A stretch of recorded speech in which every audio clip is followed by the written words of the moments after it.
आज हम बेसिकली पढ़ेंगे स्टेट का पूरा स्ट्रक्चर, एग्जीक्यूटिव, लेजिस्लेचर और जुडिशरी तीनों। उसके अलावा अमेंडमेंट ऑफ द कॉन्स्टिट्यूशन पढ़ा जाएगा। अमेंडमेंट के बाद पढ़ा जाएगा इमरजेंसी प्रोविजन, और उसके अलावा कुछ एडिशनल कॉन्स्टिट्यूशनल ऑफिसेस जैसे कैग और अटॉर्नी वगैरह। इसके अलावा कुछ नॉन कॉन्स्टिट्यूशनल ऑफिसेस। ये आज का पूरा लेक्चर होगा। थोड़ा सा ज्यादा लेंदी होने वाला है आज का, हो सकता है कल से भी थोड़ा ज्यादा समय लग जाए, मल्टीपल चीजें हैं। Let's see. तो एक बार ये मुझे कंफर्मेशन दे दें कि आपको आवाज क्लियरली आ रही है और ये पीपीटी पे जो लिखा है ये आपको स्पष्ट तरीके से दिख पा रहा है। दिख रहा है और जूम करने की जरूरत तो नहीं है, दिख रहा है प्रॉपर एकदम ठीक है। All right. चलिए, तो भैया शुरू करते हैं अपन स्टेट। देखिए, स्टेट का भी जो स्ट्रक्चर है बिल्कुल सेंटर की तरह ही है। थोड़े बहुत चेंजेस हैं, हम सिर्फ उन चेंजेस पे फोकस करेंगे, रेस्ट एवरीथिंग इज सेम। जो अभी आपने पार्ट 5 में पूरा स्ट्रक्चर पढ़ा सेंट्रल गवर्नमेंट का, चाहे वो एग्जीक्यूटिव हो या लेजिस्लेचर, एग्जैक्टली वैसा ही स्ट्रक्चर इधर होता है। थोड़े बहुत चेंजेस हैं, जैसे वहां प्रेसिडेंट था, इधर गवर्नर हो जाएगा बस। तो देखिए, स्टार्ट करते हैं अपॉइंटमेंट ऑफ गवर्नर से अपन। अब ध्यान रखिएगा, गवर्नर का इलेक्शन नहीं होता, अपॉइंटमेंट होता है। ये भी एक सवाल आता है, क्योंकि मैंने आपको बताया है ना, which of the following is not elected. तो he is not elected, he is appointed by the president. ठीक। लेकिन सेंट्रल गवर्नमेंट का एज सच एम्प्लॉय नहीं होता है, अपॉइंट प्रेसिडेंट करता है। ओथ ऑफ ऑफिस बहुत इंपॉर्टेंट क्वेश्चन है। गवर्नर को ओथ कौन दिलाएगा? ध्यान रखिएगा, chief justice of the concern state. उस स्टेट का चीफ जस्टिस, हाईकोर्ट का, वो ओथ दिलाता है। जैसे प्रेसिडेंट को सीजेआई दिलाते हैं, वैसे ही गवर्नर को उस स्टेट का चीफ जस्टिस। इसके बाद टेन्योर पे क्वेश्चन आता है, objective. So the tenure is pleasure of the president. Minister की तरह टेन्योर है, क्योंकि अपॉइंट भी प्रेसिडेंट ने किया है, उसके प्लेजर तक आप रहेंगे। वो चाहे तो हटा सकता है, और रेजिग्नेशन चाहे तो दे सकता है प्रेसिडेंट को, अपॉइंटिंग अथॉरिटी को ही रेजिग्नेशन चाहे तो दे सकता है गवर्नर। ये तो हो गया अबाउट अपॉइंटमेंट एंड रिमूवल। अब देखते हैं पावर एंड फंक्शन। यहां पे भी बेसिकली फोकस हम उस पर रखेंगे जहां प्रेसिडेंट से डिफरेंट होंगी कोई चीज। तो देखिए, सारे एग्जीक्यूटिव पावर जो स्टेट के हैं वो गवर्नर के पास होंगे, जैसे वहां प्रेसिडेंट के पास होते हैं यूनियन के। इंफॉर्मेशन ले सकता है चीफ मिनिस्टर से, जैसे वहां प्रेसिडेंट ले सकता था प्राइम मिनिस्टर से। ठीक। कॉन्स्टिट्यूशनल इमरजेंसी या प्रेसिडेंट रूल लगाते हैं तो कंसल्ट करता है प्रेसिडेंट। बाइंडिंग बाइंडिंग है वो सब अभी पढ़ेंगे इमरजेंसी में। During president's rule in a state the governor enjoys extensive executive power. इसके पास ज्यादा पावर आ जाते हैं, because he is the nominee of the president. अब देखिए, he appoints the chief minister and other minister, they hold office during his pleasure. तो जो स्टेट की काउंसिल ऑफ मिनिस्टर या कोई मिनिस्टर होगा, जैसे सेंटर में मिनिस्टर का टेन्योर क्या होता है? Pleasure of the president. यहां होता है pleasure of the governor. In fact वो प्लेजर किसका होता है? चीफ मिनिस्टर का, क्योंकि जैसे वहां प्रेसिडेंट पीएम की एडवाइस पे करता है अपॉइंटमेंट और रिमूवल, वैसे ही यहां गवर्नर सीएम की एडवाइस पे अपॉइंटमेंट और रिमूवल करता है। इसके अलावा कुछ और अपॉइंटमेंट्स हैं, ये देख लीजिए किनको अपॉइंट करता है गवर्नर। तो एडवोकेट जनरल, जैसे वहां प्रेसिडेंट अटॉर्नी को करता है सेंटर में, यहां advocate. State election commissioner, chairman and member of state public service commission, ये सब सेंटर में प्रेसिडेंट करता है। वही सारे जो स्टेट से रिलेटेड बॉडीज हैं उनका गवर्नर करेगा। वाइस चांसलर, स्टेट की यूनिवर्सिटीज के गवर्नर अपॉइंट करता है। This is important question. इसके बाद अपन आ जाते हैं लेजिस्लेटिव पावर। अब देखिए, लेजिस्लेटिव पावर ऑफ प्रेसिडेंट आपने देखा एग्जैक्टली सेम है, बस थोड़ा सा डिफरेंस है वीटो पावर में, उसको समझ लेते हैं। तो भाई, he is an integral part. कोई भी बिल पास होता है, कुछ मेजोरिटी ऑफ स्टेट्स में तो एक ही हाउस है, लेजिस्लेटिव असेंबली। कुछ स्टेट्स में लेजिस्लेटिव काउंसिल भी है। तो जहां दोनों है वहां दोनों से पास होकर गवर्नर के पास असेंट के लिए बिल आता है। अब उसका असेंट देने का जो पावर है, उससे रिलेटेड 3 वीटो पावर इसके पास भी हैं। जैसा मैंने वहां भी बताया था आपको कि ऐसा कोई सेपरेट कैटेगराइजेशन नहीं है, उसको हमने अलग अलग जगह से उठा के कैटेगराइज किया है। तो यहां पे सस्पेंसिव वीटो इसके पास भी होता है, गवर्नर के पास, कि वो रिकंसिडरेशन के लिए भेज दे स्टेट लेजिस्लेटिव असेंबलीज को कि आप एक बार और कंसीडर कर लीजिए। लेकिन दोबारा अगर उन्होंने सेम बिल पास कर दिया, then the governor is bound to sign that bill. Pocket veto इसके पास भी होता है, क्योंकि कोई मैक्सिमम ड्यूरेशन नहीं है। तीसरा जो एक एडिशनल वीटो है, जो प्रेसिडेंट केस में नहीं था, वो है reservation of bill for president assent. State legislative assembly से जब कोई बिल पास होके गवर्नर के पास आता है तो वो चाहे तो रिजर्व कर सकता है for the assent of president. कुछ स्पेसिफिक कैटेगरी ऑफ बिल्स है जिनमें ये गवर्नर ये काम एक्सरसाइज करता है। इतनी डिटेल रिक्वायर्ड नहीं है, एग्जाम एग्जाम में आता नहीं है, बट ये आप ध्यान रखिएगा कि ऐसी स्पेसिफिक कैटेगरीज हैं जहां वो ये काम कर सकता है। इसके बाद ही can summon prorogue the state legislature, उसके सेशंस को बुला सकता है, that is summon, session end करना इस प्रोरोगेशन, वो काम भी यहाँ पे गवर्नर करेगा। फिर लेजिस्लेटिव असेंबली जो है स्टेट की, it is subject to dissolution, तो उसको डिसोल्व करने का काम भी ये करेगा। He can address and send message to the state legislature, same काम जो प्रेसिडेंट उधर कर रहा था इधर गवर्नर करेगा। नॉमिनेशन करता है स्टेट लेजिस्लेटिव काउंसिल में 1/6 मेंबर, उस ग्राउंड जैसे राज्यसभा में 12 मेंबर, यहाँ पे 1/6 मेंबर। लोकसभा में 2 एंग्लो इंडियन अपॉइंट करता है, स्टेट लेजिस्लेटिव असेंबली में गवर्नर करेगा एक एंग्लो इंडियन कम्युनिटी से पर्सन। वहां पे प्रेसिडेंट करता है 2, यहां एक गवर्नर करेगा। ठीक। डिस्क्वालिफिकेशन का क्वेश्चन डिसाइड गवर्नर करेगा इधर पे स्टेट लेजिस्लेटिव असेंबली के मेंबर का, जैसे वहां पार्लियामेंट के मेंबर का करता है कौन, प्रेसिडेंट। किस ग्राउंड पे, other than defection, on the ground, on any ground other than defection, वैसे ये है अदर देन डिफेक्शन पे ये करेंगे क्योंकि डिफेक्शन वाले पे प्रिसाइडिंग ऑफिसर करता है, ये हम पढ़ चुके हैं। ऑर्डिनेंस मेकिंग पावर, आर्टिकल याद रखिएगा, ये आर्टिकल बहुत इंपॉर्टेंट है। वहां भी ऑर्डिनेंस मेकिंग का पावर का आर्टिकल इंपॉर्टेंट है, यूनियन में भी और यहां भी। ठीक, तो गवर्नर के पास भी एग्जैक्टली exactly वैसे ही पावर होता है जैसे प्रेसिडेंट के पास है, सब कुछ सेम है, वैलिडिटी वगैरह। The only difference is president जो ऑर्डिनेंस पास करता है वो ऐसे किसी भी सब्जेक्ट पे कर सकता है जिसपे पार्लियामेंट लॉ बनाने के लिए एंटाइटल्ड हो, और गवर्नर जो ऑर्डिनेंस पास करेगा वो ऐसे किसी भी सब्जेक्ट पे करेगा जिसपे स्टेट लेजिस्लेटिव असेंबली लॉ बनाने के लिए एम्पावर्ड हो। बाकी सब कुछ सेम है, कोई डिफरेंस नहीं है। फाइनेंशियल पावर्स पे आ जाइए इसके बाद। तो भाई जो एनुअल फाइनेंशियल स्टेटमेंट, स्टेट का जो बजट होता है वो लेट डाउन करवाने की रिस्पॉन्सिबिलिटी गवर्नर की होती है, एनुअल फाइनेंशियल स्टेटमेंट। ठीक है। और जो मनी बिल है, जैसे वहां पे प्रेसिडेंट का एसेंट चाहिए, यहां गवर्नर का चाहिए। डिमांड फॉर ग्रांट, कल जो मैंने पूरा बजट का प्रोसेस आपको समझाया था उसमें आपने देखा कि डिमांड रखते हैं ग्रांट की, जो फाइनेंस मिनिस्टर रखता है वो वहां पे प्रेसिडेंट के एसेंट पे होता है, यहां गवर्नर के एसेंट पे।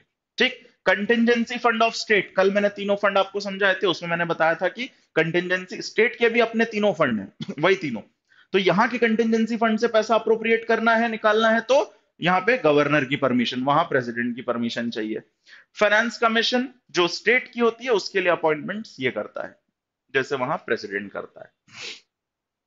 पावर्स रिलेटेड टू जुडिशरी, यहां एक डिफरेंस है प्रेसिडेंट के पावर और गवर्नर में, ये बहुत इंपॉर्टेंट क्वेश्चन बनता है प्रीलिम्स का। सो देखिए, he can grant pardon, pardon दे तो सकता है, बाकी तो सब देगा, रेप्राइव, रेस्पाइट, रेमिट, कम्यूट, इन सब के बारे में भी कल हमने पढ़ लिया था डिटेल में होते क्या है।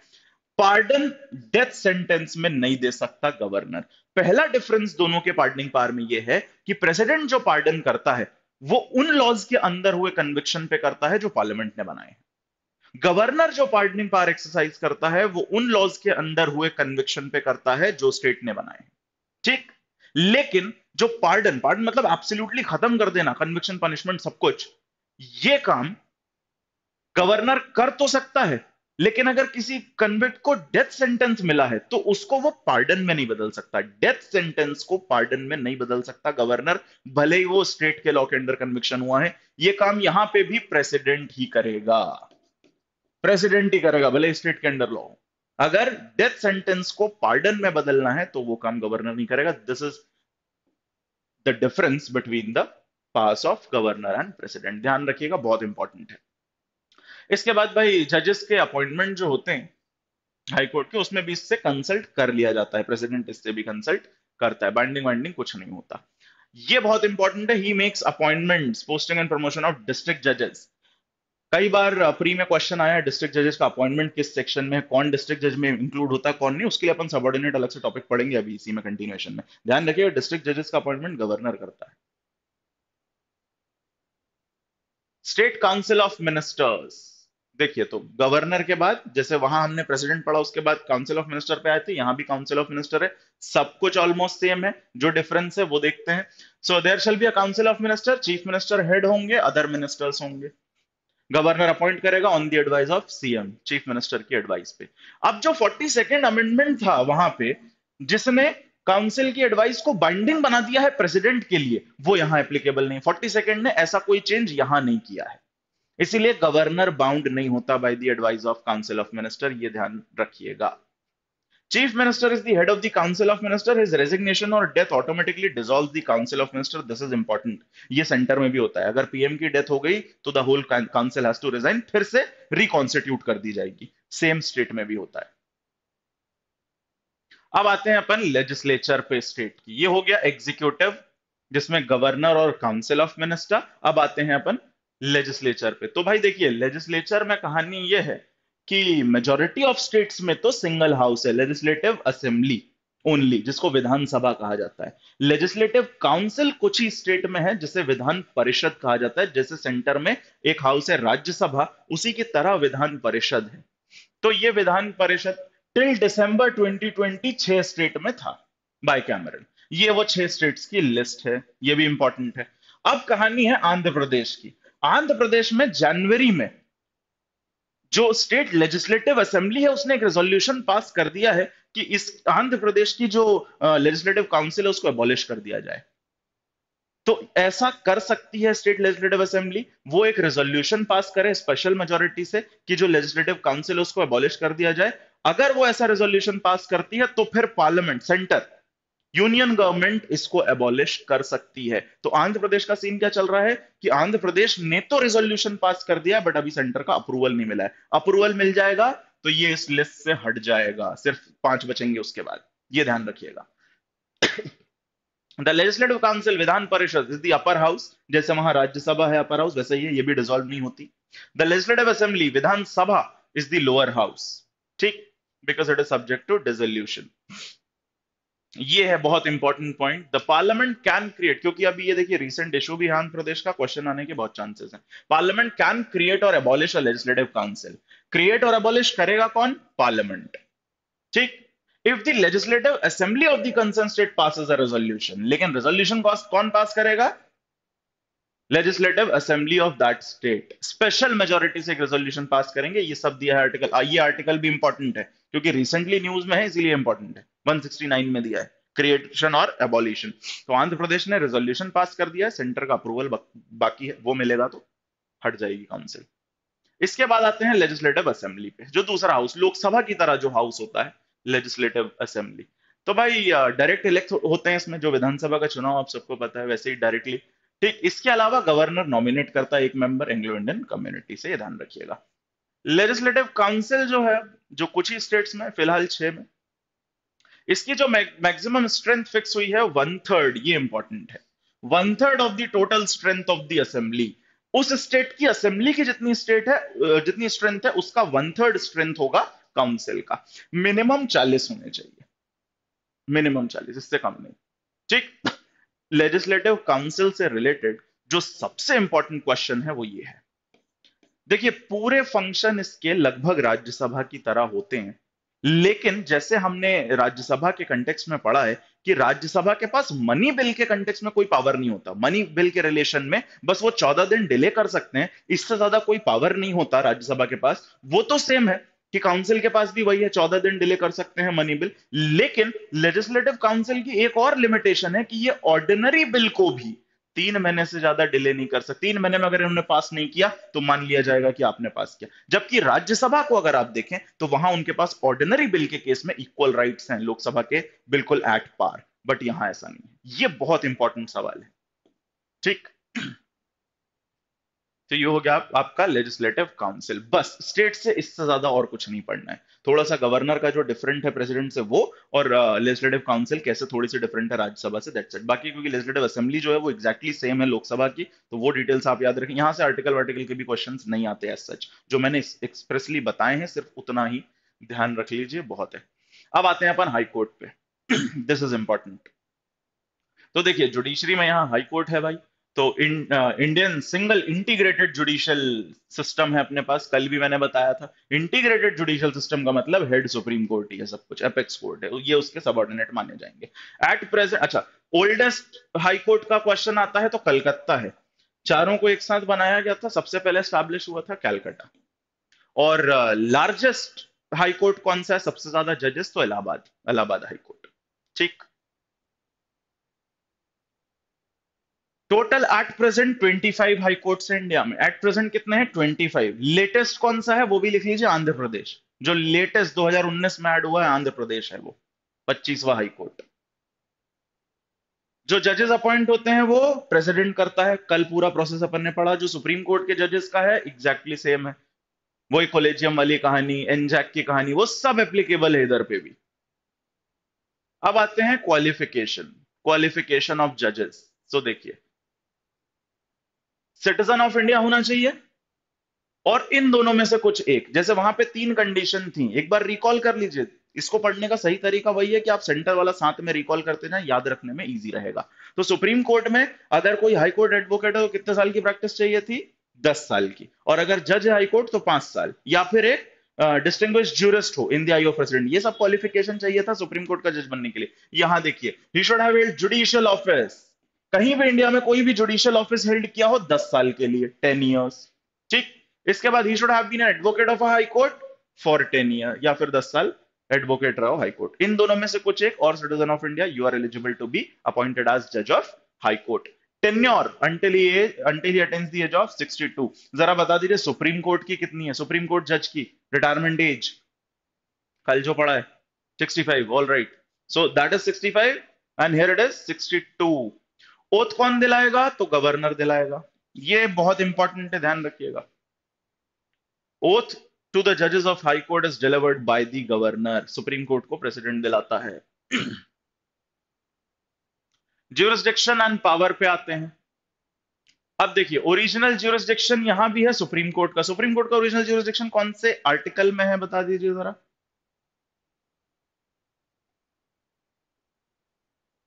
ओरिजिनल 131 में है। फेडरल डिस्प्यूट आते हैं, यहां क्या है ओरिजिनल ज्यूरिसडिक्शन में, तो देखिए, it means the power of high court to hear disputes in the first instance. ये डिफरेंस है दोनों के ओरिजिनल ज्यूरिसडिक्शन में। सुप्रीम कोर्ट का ओरिजिनल ज्यूरिसडिक्शन का मतलब कि पहले वहीं सुने जाएंगे, और वो एक्सक्लूसिव भी है, उसके अलावा कोई कोर्ट सुनेगा ही नहीं वो मैटर, वो कोई और कोर्ट एंटरटेन ही नहीं कर सकता। हाई कोर्ट के साथ ऐसा नहीं है। हाई कोर्ट के साथ ये कि इनिशिएट यहां होंगे, क्योंकि सुप्रीम कोर्ट बैठा ही है हमेशा। ठीक। कौन कौन से मैटर आते हैं, एडमिरलिटी, एडमिरलिटी मतलब जो मेरीटाइम डिस्प्यूट्स होते हैं सी से रिलेटेड, वो सब। और will, marriage, divorce, company laws, ये सब इसके ओरिजिनल ज्यूरिसडिक्शन में आता है। और election of member of parliament and state legislature, this is very important, ये डिसाइड करता है हाई कोर्ट। जैसे प्रेसिडेंट और वाइस प्रेसिडेंट के इलेक्शन से related dispute supreme court decide करता है, ये वाले हाई कोर्ट करता है। Cases ordered to be transferred from a subordinate court involving interpretation of constitution, ये ध्यान रखिए। लोअर कोर्ट्स, जो ट्रायल कोर्ट्स जो होते हैं, उनके पास इंटरप्रिटेशन ऑफ कॉन्स्टिट्यूशन का पावर नहीं होता। जहां किसी उसमें क्वेश्चन आया, वो इधर भेज देते हैं, रेफरेंस जो आपने पढ़ा होगा, रेफरेंस के लिए इधर भेज देते हैं। Interpretation of constitution high court करेगा। रिट ज्यूरिसडिक्शन, रिट्स तो सेम है, द डिफरेंस इज हियर।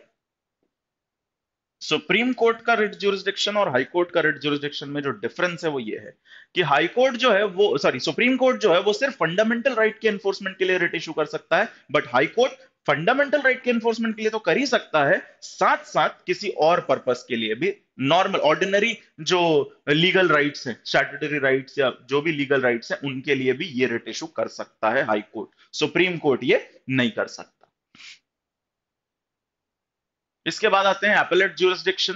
तो भाई अपील में ये दो अपील सुनते हैं, क्रिमिनल और सिविल, क्योंकि कॉन्स्टिट्यूशनल मैटर तो जहां इंटरप्रिटेशन ऑफ कॉन्स्टिट्यूशन आया, वो तो उनके ओरिजिनल उसमें आ गया, वो तो सीधे सबऑर्डिनेट कोर्ट पहले ट्रांसफर कर देगा, वो सुनेगा नहीं। सो बाय वे ऑफ अपील यहाँ कौन कौन से मैटर आएंगे, सिविल और क्रिमिनल मैटर। एसएलपी का कंसेप्ट इधर नहीं है, जो अपन ने वहां पढ़ा था स्पेशल लीव पिटिशन, वो इधर नहीं होगा। ठीक, सबऑर्डिनेट कोर्ट्स के जजमेंट के अगेंस्ट अपील हाई कोर्ट जाती है। उसके अलावा हाई कोर्ट का सुपरवाइजरी ज्यूरिसडिक्शन है, जितने भी स्टेट में सबऑर्डिनेट कोर्ट्स हैं उनको सुपरवाइज करने का काम हाई कोर्ट करता है। It is a court of record, article ये ध्यान रखिएगा 215, जैसे वहां है 129 वैसे ही है। पावर ऑफ जुडिशियल रिव्यू इनके पास भी है, कोई भी इनैक्टमेंट होता है इंडिया में उसकी वैलिडिटी चेक ये भी कर सकते हैं। इसके बाद आते हैं सबऑर्डिनेट कोर्ट। दो एक क्वेश्चन कई बार प्रीलिम्स में आ चुके हैं, इसीलिए इसको इन्वॉल्व कर रहा हूं मैं इस लेक्चर में। तो देखिए भाई, सबऑर्डिनेट कोर्ट्स, सबसे पहले तो यही क्वेश्चन आता है, डिस्ट्रिक्ट जज का अपॉइंटमेंट कौन से आर्टिकल में डील होता है, ये ध्यान रखिएगा, बहुत इंपॉर्टेंट है। 232 गवर्नर करता है डिस्ट्रिक्ट जज का अपॉइंटमेंट। और डिस्ट्रिक्ट जज में क्या इंक्लूड नहीं होता, ये लिस्ट पूरी दी हुई है यहां प्रोविजंस में। और इसमें ध्यान रखिएगा, चीफ जुडिशियल मजिस्ट्रेट नहीं होता, असिस्टेंट सेशन जज, एडिशनल सेशन जज, सेशन जज, ये या डिस्ट्रिक्ट जज, एडिशनल सेशन, एडिशनल डिस्ट्रिक्ट जज, ये सब आते हैं इसमें, असिस्टेंट डिस्ट्रिक्ट जज, ये सब आएंगे। बट चीफ जुडिशियल मजिस्ट्रेट नहीं आता, वो मजिस्ट्रेट कोर्ट्स का पार्ट होता है, वो डिस्ट्रिक्ट जज की डेफिनेशन में नहीं आएगा। इस लिस्ट को जरूर देखिएगा, मेनली ये आता है सीजेएम, तो सीजेएम नहीं होता, ध्यान रखिएगा, डिस्ट्रिक्ट जज में इंक्लूड नहीं होगा। That's about the subordinate courts. तो ये हो गया आपका स्टेट का पूरा स्ट्रक्चर। इससे ज्यादा क्वेश्चंस बनने के चांसेस नहीं होते यहां। ठीक, अच्छा, एक चीज जो पार्लियामेंट में हमने मिस कर दी थी, या स्टेट का भी पार्ट आप उसको समझ सकते हैं, कि पार्लियामेंट के किसी भी हाउस की अगर प्रोसीडिंग्स होनी है, फंक्शनिंग होना है, तो ये ध्यान रखिएगा कि कोरम कितना है। ये क्वेश्चन मिस हो गया था कल के वीडियो में भी। कोरम कितना होता है एक प्रोसीडिंग को करने के लिए, हाउस की मिनिमम कितने मेंबर चाहिए एटलीस्ट प्रोसीडिंग करने के लिए हाउस की, कोई बता सकता है? 1/10, एग्जैक्टली 1/10 होना चाहिए। ये क्वेश्चन और ऐड कर लीजिएगा आप अपने इसमें, 1/10 क्वोरम होता है हाउस का। चलिए, अब अपन आ जाते हैं इमरजेंसी प्रोविजंस पे। इमरजेंसी इंडियन कॉन्स्टिट्यूशन में तीन तरीके की है, नेशनल इमरजेंसी, प्रेसिडेंट्स रूल और फाइनेंशियल इमरजेंसी। तीनों के बारे में डिटेल्ड क्वेश्चंस आते हैं इसके कंटेंट से, तो उनको देखते हैं क्या क्या क्वेश्चन इंपॉर्टेंट है। तो सबसे पहले तो भाई, सेंट्रल गवर्नमेंट को एबनॉर्मल सिचुएशन डील करने के लिए बेसिकली कंसेप्ट है, कहां से लिया गया है जरा बता दीजिए। इमरजेंसी का कंसेप्ट कहां से बोरो किया है, किस कॉन्स्टिट्यूशन से, ये भी कई बार क्वेश्चन आता है। जर्मनी के कॉन्स्टिट्यूशन से, वीमर कॉन्स्टिट्यूशन भी कहा जाता है उसे। ठीक है, तो इमरजेंसी प्रोविजन कहां से आ गया है, वीमर कॉन्स्टिट्यूशन, जर्मनी। अब देखिए, तीन तरीके की है जैसा मैंने आपको बताया। National emergency is in article 352, this is very important. State emergency या president rule 356, this is also important. Financial emergency 360। इसके बाद आ जाते हैं अपन अब नेशनल, एक एक करके हर इमरजेंसी से जो जो क्वेश्चन बन सकते हैं उनको देख लेते हैं। नेशनल इमरजेंसी कौन डिक्लेयर करता है, प्रेसिडेंट डिक्लेयर करेगा। ठीक, एक बहुत इंपॉर्टेंट बात ध्यान रखिएगा, on the written recommendation of the union cabinet. कल जब मैंने आपको काउंसिल ऑफ मिनिस्टर में कैबिनेट के बारे में बताया था, तब भी मैंने कहा था सिर्फ कॉन्स्टिट्यूशन में एक आर्टिकल है जहां the word cabinet is used, union cabinet, so that is 352। ठीक, तो यूनियन कैबिनेट की रिटन रिकमेंडेशन पे ही होगा ये काम। अच्छा, ये अमेंडमेंट के थ्रू हुआ है, 44th अमेंडमेंट, पहले नहीं था, क्योंकि जो इंदिरा गांधी ने इमरजेंसी लगाई थी वो तो ऐसी लगा दी थी, तब ये रिक्वायरमेंट नहीं थी। 44th अमेंडमेंट कल मैंने बताया था, जनता गवर्नमेंट आई थी, उन्होंने ये रिफॉर्मेटिव एक्शंस लेके आए थे, तो this was one of them. Emergency के एंड में मैं आपको एग्जैक्टली वो अमेंडमेंट बता दूंगा जो 44th से हुए थे। अभी अपन प्रेजेंट पोजीशन पढ़ रहे हैं कि एट प्रेजेंट क्या है इमरजेंसी का प्रोविजन। सो रिटन रिकमेंडेशन होनी चाहिए यूनियन कैबिनेट की। किस ग्राउंड पे होता है, तो ग्राउंड ध्यान रखिएगा, that the security of India is threatened. Ground क्या है, सिक्योरिटी ऑफ इंडिया थ्रेटन होनी चाहिए, या पार्ट, इंडिया के किसी पार्ट की सिक्योरिटी थ्रेटन होनी चाहिए। किस वजह से सिक्योरिटी थ्रेटन हुई है, तो ये तीन ग्राउंड है फिर, war, external aggression, armed rebellion. War जो डिक्लेयर्ड होता है, एक्सटर्नल एग्रेशन जो डिक्लेयर्ड नहीं होता है, ऐसे ही आए अटैक करके चले गए जैसे Pulwama attack, that is external aggression. War हमेशा डिक्लेयर होता है। ठीक, और आर्म्ड रिबेलियन, आर्म्ड रिबेलियन का मतलब यहां के लोग रिवोल्ट करते हैं विद आर्म, जैसे नक्सलाइट मूवमेंट्स वगैरह हैं, ये सब आता है आर्म्ड रिबेलियन। अब कुछ इंपॉर्टेंट बातें, प्रोविजन में तो सब कुछ दिया हुआ है, मैंने उसको समराइज कर दिया है ताकि इजी टू रिमेंबर हो जाए आपके लिए। अब देखिए, ये जो नेशनल इमरजेंसी है, अब क्योंकि इसका नाम है नेशनल इमरजेंसी, इसलिए बिल्कुल जरूरी नहीं है कि पूरे नेशन में एक साथ लगे, किसी पार्ट में भी नेशनल इमरजेंसी लग सकती है। जैसे सिर्फ मध्य प्रदेश में नेशनल इमरजेंसी लग सकती है, वो स्टेट इमरजेंसी नहीं हो जाएगी, वो प्रेसिडेंट रूल नहीं हो जाएगा क्योंकि मध्य प्रदेश में लगी है। ये डिपेंड करेगा ग्राउंड पे कि किस ग्राउंड पे लगाई गई है। तो अगर सिक्योरिटी थ्रेटेंड है किसी एक पर्टिकुलर पार्ट के इंडिया में, वहां पे भी नेशनल इमरजेंसी लगाई जा सकती है, क्योंकि ग्राउंड है सिक्योरिटी थ्रेटन होना।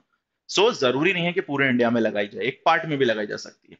The president can declare a national emergency even before the actual occurrence of these event. Actually war declare हो जाए या एक्सटर्नल एग्रेशन हो जाए, आर्म्ड रिबेलियन हो जाए, जरूरी नहीं कि उसका वेट करना है कि वो इवेंट हो उसके बाद नेशनल इमरजेंसी इंपोज करेंगे, पहले भी कर सकते हैं, एज अ प्रिकॉशनरी मेजर भी किया जा सकता है। फिर एक ये बहुत इंपॉर्टेंट पॉइंट है यहां last, the proclamation of emergency must be approved by both the houses of parliament. ये अंडरलाइन कर लीजिए, bye special majority with in 1 month. तो देखिए, जैसे आज लगता है एक प्रेसिडेंट को कि सिक्योरिटी थ्रेटेंड है, उन्होंने इंपोज कर दी नेशनल इमरजेंसी का ऑर्डर, आज पास कर दिया। अब with in 1 month both the houses of parliament will ratify it, तो ही वो आगे बढ़ेगी, नहीं तो 1 महीने बाद खत्म हो जाएगी। रेटिफिकेशन जरूरी है। फिर देखिए इसके बाद, रेटिफिकेशन के बाद, अब एक बार रेटिफिकेशन हुआ, जैसे आज प्रेसिडेंट ने लगाई, with in a month ratify कर दिया उसने, एक बार रेटिफाई हो गया तो एक बार में कितने दिन रहेगी emergency? Continuous for 6 months at a time, एक बार में 6 महीने। अब अगर उससे आगे बढ़ाना है, उस 6 महीने से आगे बढ़ाना है, तो ये 6 मंथ्स एंड होने के पहले एक बार फिर से पार्लियामेंट से रेटिफाई करा लीजिए। पार्लियामेंट अगर दोबारा रेटिफाई कर देगी तो फर्दर 6 मंथ्स के लिए इंक्रीज। ऐसे कितने 6 मंथ्स? इनडेफिनेट पीरियड, उसकी कोई लिमिट नहीं है, कितने भी ड्यूरेशन के लिए नेशनल इमरजेंसी लगाई जा सकती है इंडिया में, लेकिन 6 6 महीने का रेटिफिकेशन चाहिए, हाउस रेटिफाई करेगा हर 6 महीने के लिए। See, it can be extended to an indefinite period, कोई जरूरी नहीं है, कोई मैक्सिमम लिमिट नहीं है, बस एक बार रेटिफाई हुआ तो 6 महीने चलेगी। A proclamation of emergency may be revoked by the president by subsequent proclamation. तो जैसे प्रेसिडेंट लगाता है इमरजेंसी, वैसे ही वो खत्म कर सकता है, एक ऑर्डर पास कर देगा, इमरजेंसी सीज हो जाएगी। इसके अलावा the president must revoke a proclamation if ये एक इंपॉर्टेंट चीज है, एक तो ये कि उसका डिस्क्रेशन है, जब रिवोक करना कर दे प्रेसिडेंट, लेकिन एक स्पेशल पावर यहां पे लोकसभा को दिया गया है कि अगर लोकसभा एक रेजोल्यूशन पास कर दे डिसअप्रूविंग इट्स कंटिन्यूएशन, की इमरजेंसी एंड करनी है, नेशनल इमरजेंसी मान लीजिए लगी हुई है और लोकसभा एक रेजोल्यूशन पास कर दे, ये रेजोल्यूशन किस मेजोरिटी से होगा ये भी ध्यान रखिएगा, सिंपल मेजोरिटी, स्पेशल नहीं है, सिंपल मेजोरिटी से रेजोल्यूशन पास हो जाएगा। बस रेटिफाई करने के लिए स्पेशल चाहिए, लगाने के लिए स्पेशल मेजोरिटी, कैंसिल करने के लिए, खत्म करने के लिए सिंपल मेजोरिटी, लोकसभा एक रेजोल्यूशन पास करे, प्रेसिडेंट को कैंसिल करनी पड़ेगी, मस्ट रिवोक करना ही है उसमें। ठीक, इसके बाद आते हैं अपन इफेक्ट ऑफ नेशनल इमरजेंसी पे, क्या क्या इफेक्ट होते हैं। तो देखिए, इफेक्ट को 3 कैटेगरी में बांटा गया है। एग्जीक्यूटिव पे क्या इफेक्ट होता है, लेजिस्लेचर पे और फाइनेंशियल। तो देखिए, effect on the life of the Lok Sabha and state assembly, ये बहुत इंपॉर्टेंट पॉइंट है।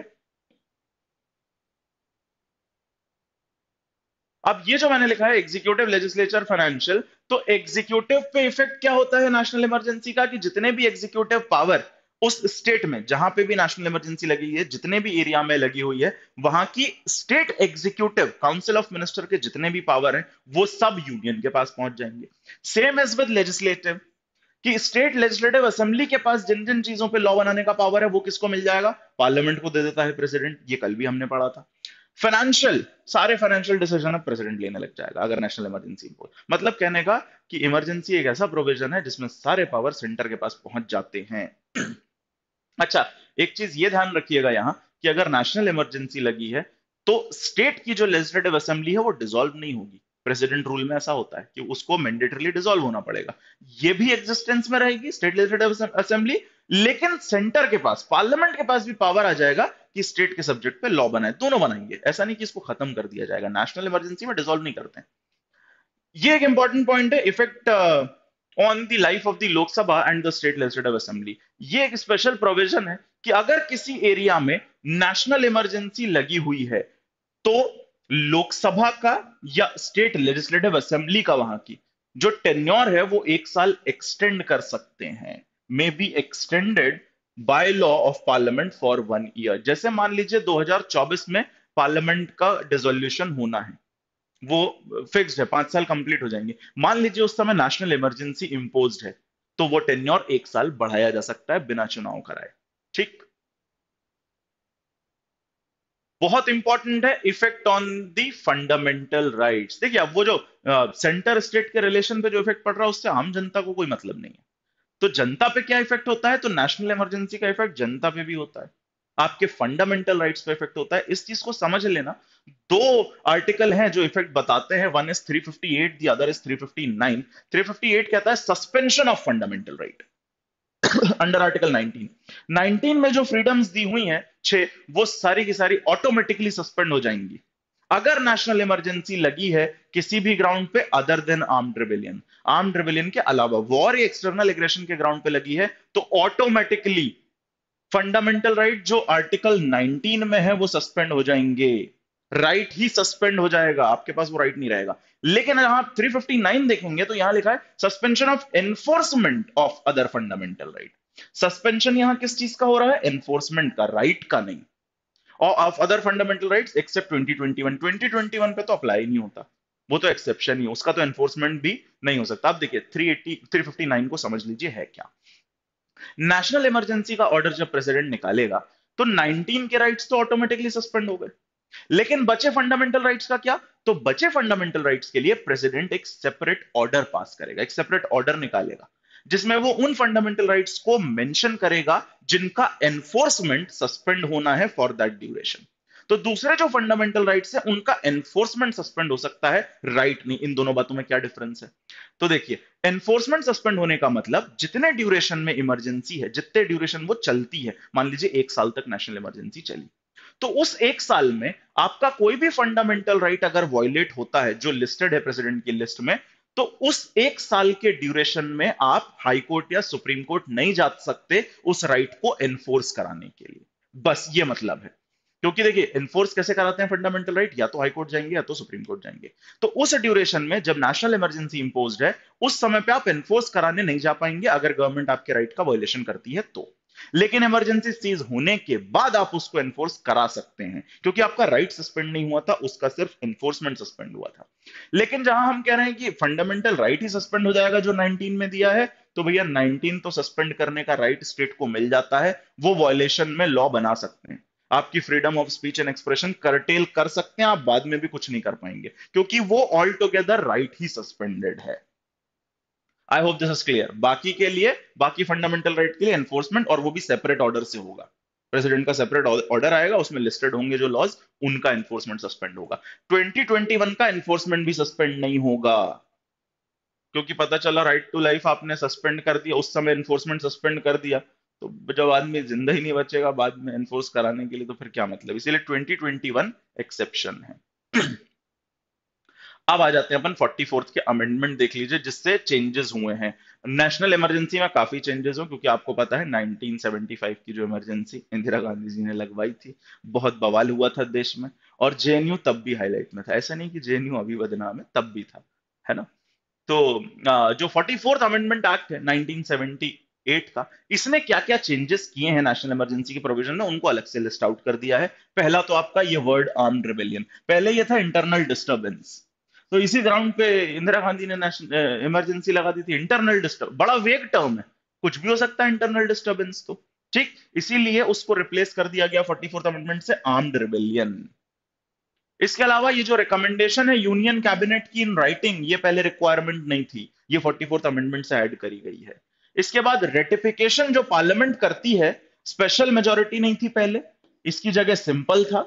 और ये जो 1 मंथ है ना, ये पहले 2 मंथ्स था, पहले 2 मंथ्स था और स्पेशल मेजोरिटी नहीं थी, अब चेंज कर दिया गया 44 से। Power of Lok Sabha to revoke proclamation, वो जो एक महीने, सॉरी, लोकसभा का जो पावर है सिंपल मेजोरिटी से एक रेजोल्यूशन पास कर दे, और प्रेसिडेंट को उस केस में रिवोक करनी ही पड़ेगी नेशनल इमरजेंसी, ये भी 44th अमेंडमेंट से आया है। Suspension of fundamental right under article 19 के ग्राउंड, ग्राउंड में मतलब कि वो जो आर्म्ड रिबेलियन है उसको एग्जेम्प्ट कर दिया गया। वॉर और एक्सटर्नल एग्रेशन के ग्राउंड पे अगर नेशनल इमरजेंसी लगी तो 19 ऑटोमेटिकली सस्पेंड होगा, नहीं तो नहीं होगा।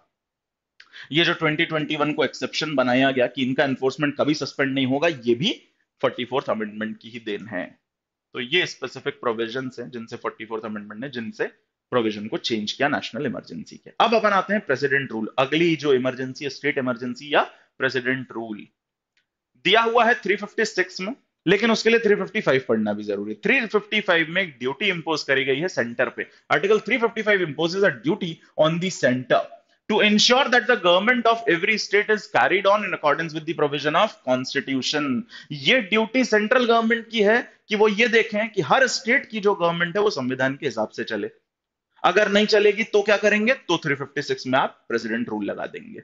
So it is the duty in the performance of which the central takes over the government of a state under 356। तो ये ड्यूटी है उनकी कि हर स्टेट की जो गवर्नमेंट है वो कॉन्स्टिट्यूशन के हिसाब से चलनी चाहिए। जब वो कॉन्स्टिट्यूशन के हिसाब से नहीं चलती है तो प्रेसिडेंट रूल लगा दिया जाता है। इसीलिए प्रेसिडेंट रूल लगाने का ग्राउंड क्या है? फेलियर ऑफ कॉन्स्टिट्यूशनल मशीनरी, किसी स्टेट में अगर कॉन्स्टिट्यूशनल मशीनरी का फेलियर हो जाता है तो स्टेट इमरजेंसी या प्रेसिडेंट रूल वहां लगा दिया जाएगा। It is popularly known as president's rule. अब देखिए, दो ग्राउंड हैं इसमें, किन ग्राउंड पे लगती है, तो वो दो ग्राउंड है। The president's rule can be proclaimed under 356 on two grounds. पहला देखिए, if the president is satisfied that a situation has arisen in which the government of a state cannot be carried on in accordance with the provision of constitution के हिसाब से नहीं चल पा रहा है, ठीक, या फिर whenever a state fails to comply with any direction from the center it will be lawful for the president to impose president rule। अब देखिए, कुछ चीजों में वैसे तो एक्सक्लूसिव पावर भी है स्टेट गवर्नमेंट के पास, लेकिन कुछ चीजों में स्टेट गवर्नमेंट जो है वो बाउंड होती है सेंटर के इंस्ट्रक्शंस मानने के लिए। One of the example is railway. जैसे रेलवे के कुछ फंक्शनिंग, क्योंकि भाई रेलवे चल रही है अक्रॉस कंट्री, ठीक है, अब है वो यूनियन लिस्ट का सब्जेक्ट, लॉ बनाना पूरा रेलवे पूरा सेंट्रल गवर्नमेंट के अंडर है, लेकिन जाएगी तो स्टेट से ही होके ना रेलवे, तो उसके रिगार्डिंग कोई डायरेक्शन पास किया है सेंटर ने तो वो मानने के लिए बाउंड होती है स्टेट गवर्नमेंट। अगर उसका वॉयलेशन किया तो आपके यहां प्रेसिडेंट रूल लगाया जा सकता है उस स्टेट में। पहला एक तो ये हो गया। बाकी ये जो है कि it should be carried on in accordance with the provision of constitution, इसमें बहुत सारी चीजें आती हैं। जैसे मान लीजिए इलेक्शन हुआ किसी स्टेट में, वहां हंग असेंबली आ गई, किसी की एब्सोल्यूट मेजोरिटी है, जैसा अभी कुछ सालों पहले दिल्ली में हुआ था, ठीक, तो वहां पे अभी तो हो ही रहा, मोटा भाई है तो ये होता ही रहेगा देश में। तो हर कभी ये आपने बहुत रिसेंटली देखा ये हो रहा है, जहां हंग असेंबली किसी की मेजोरिटी नहीं वहां प्रेसिडेंट रूल। समय चाहिए ना विधायक इधर उधर करने के लिए, तो वो सब यहीं पे है, ठीक। तो फेलियर ऑफ कॉन्स्टिट्यूशन में ये भी है, प्लस एक इसमें, क्योंकि एसआर बोमई बहुत इंपॉर्टेंट केस है, डिटेल में उसके मैं अभी नहीं जाऊंगा, लेकिन अगर सेक्युलरिज्म जो फीचर है अगर वो मेंटेन नहीं कर पाती है स्टेट गवर्नमेंट, तो इस ग्राउंड पे भी इसको भी कॉन्स्टिट्यूशन मशीनरी का फेलियर माना जाएगा और इंपोज किया जा सकता है प्रेसिडेंट रूल। एसआर बोमई याद रखिएगा, पढ़ लीजिए एक बार उसको, बहुत इंपॉर्टेंट है। So that is about president rule. अब देखिए, इसके वही अप्रूवल वगैरह यहां पे भी है, क्योंकि इसमें 44th अमेंडमेंट से चेंजेस नहीं हुए हैं, इसीलिए इसमें अभी भी पुरानी वाली पोजीशन ही चल रही है। तो यहां देखिए, proclamation imposing president rule must be approved by both the houses with in 2 months. पहले उधर भी 2 मंथ्स ही था नेशनल इमरजेंसी में, वो तो अमेंडमेंट ने चेंज किया है, तो it is still 2 months president rule में, ठीक। एक बार अगर अप्रूव हो गया हाउस से तो ये भी 6 महीने चलेगा, it will continue for 6 months. लेकिन यहां पे एक चेंज है, मैक्सिमम जो ड्यूरेशन अगर पूछा जाए आपसे कि स्टेट इमरजेंसी कितने दिन चल सकती है, तो जो मैक्सिमम है वो 3 साल है। 3 इयर्स से ज्यादा नहीं चलेगी, एक बार में 6 महीने, मैक्सिमम 3। और वो 3 भी एक बार में नहीं करा सकते आप, कि 6 मंथ्स हुई फिर आपने दूसरा रेटिफिकेशन करा लिया फॉर फर्दर 6 मंथ्स। तो देखिए, एक बार आपने 6 मंथ्स चलाई, दूसरा रेटिफिकेशन करा लीजिए, 1 साल तक तो आप चला सकते हैं। पहले 6 महीने के लिए लगी, फिर 6 महीने के लिए रेटिफिकेशन कराया, 1 साल। लेकिन अब अगर एक से बढ़ा के आपको 3 तक ले जाना है, मतलब 2 साल और बढ़ाना है, एक से आगे बढ़ाना है 1 साल से, तो दो कंडीशन सेटिस्फाई होनी चाहिए, तभी आगे बढ़ेगी, नहीं तो नहीं। वो दो कंडीशंस क्या है वो देख लेते हैं। ये 44 अमेंडमेंट से यहां पे चेंज आया है। 44th अमेंडमेंट ने यहां पे भी एक ये चेंज किया है कि अगर 1 साल से ज्यादा, बियॉन्ड 1 ईयर अगर आपको लेके जाना है, तो दो कंडीशन सेटिस्फाई होनी चाहिए। क्या क्या? Beyond 1 year the president's rule can be extended by 6 months at a time only when the following two conditions are fulfilled. A proclamation of national emergency should be in operation in the whole of India or in the whole or any part of the state. तो जब president rule imposed है और 1 साल already हो गए हैं, अब अगर आपको 1 साल से आगे बढ़ाना है अगले 6 महीने के लिए, तो कंडीशन ये होनी चाहिए कि या तो पूरी कंट्री में नेशनल इमरजेंसी लगी है या उस स्टेट में नेशनल इमरजेंसी भी इंपोज्ड है।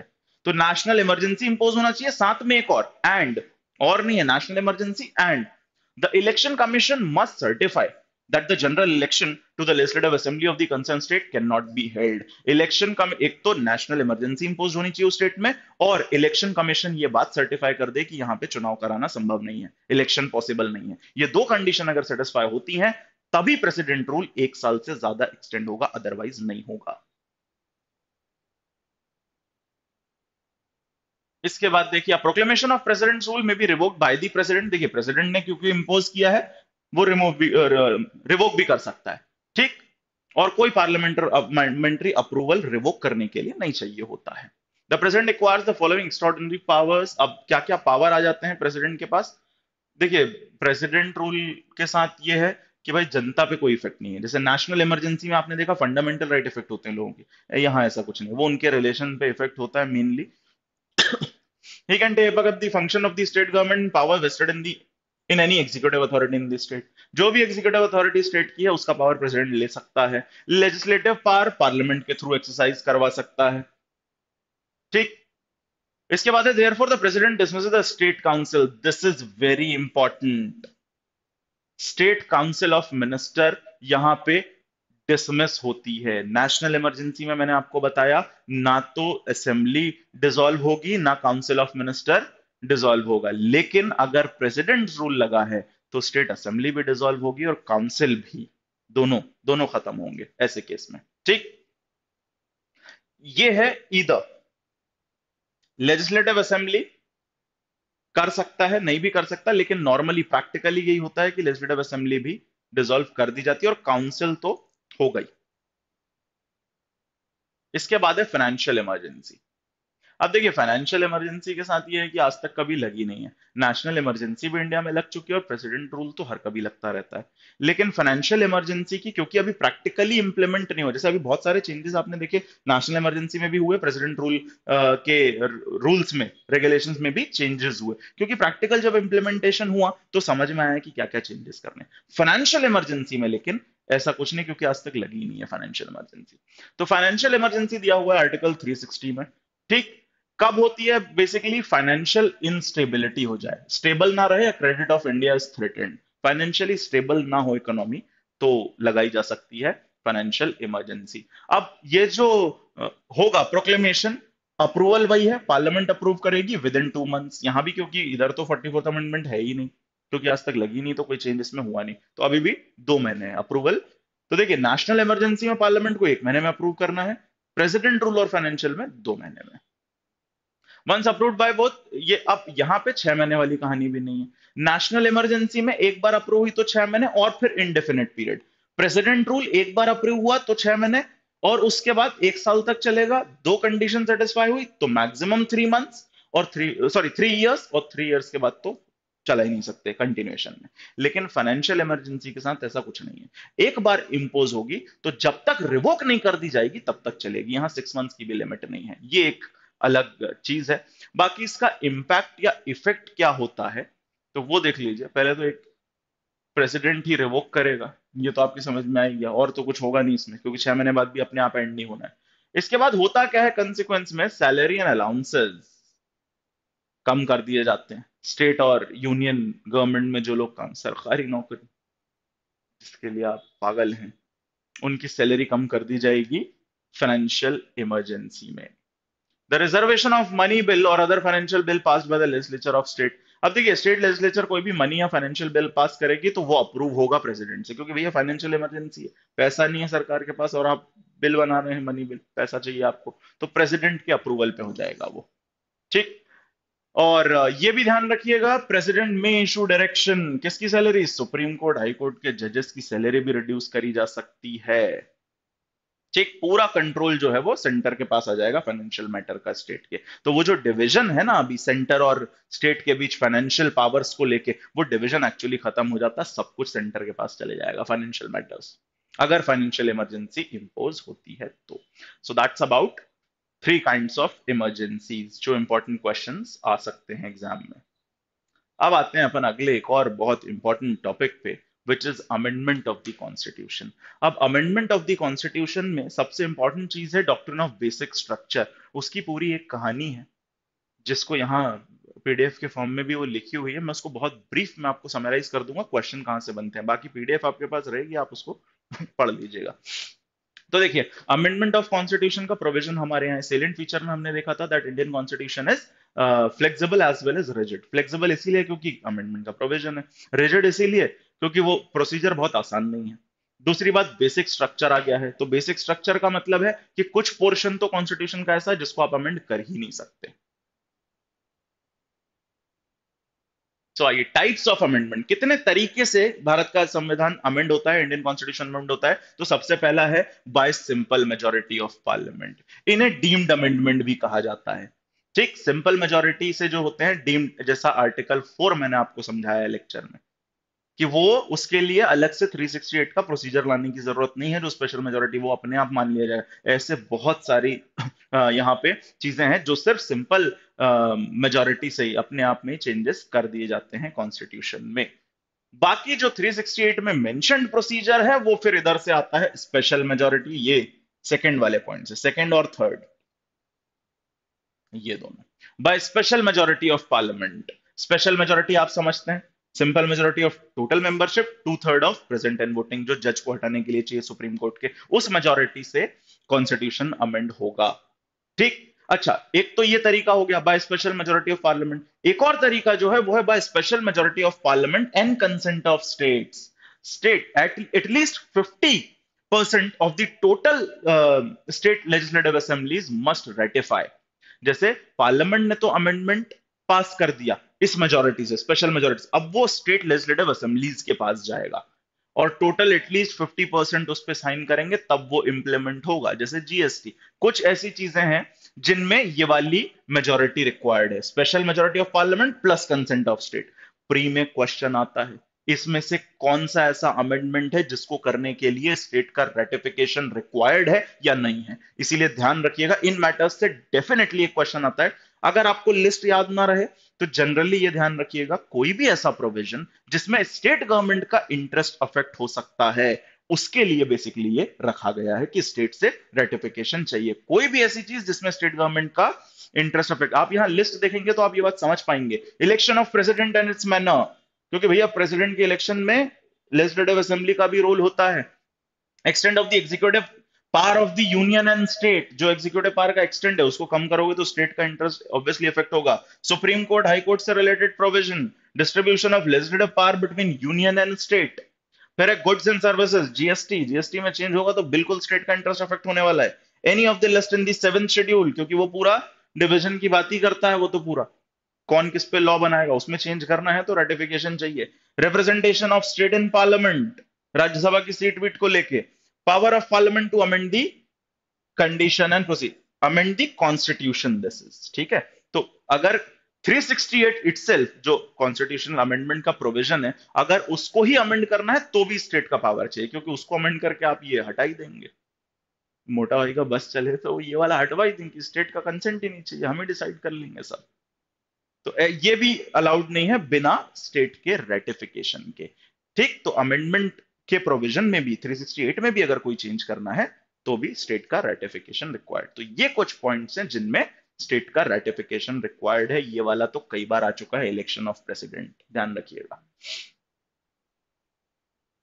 अब आते हैं अपन डॉक्ट्रिन ऑफ बेसिक स्ट्रक्चर की तरफ।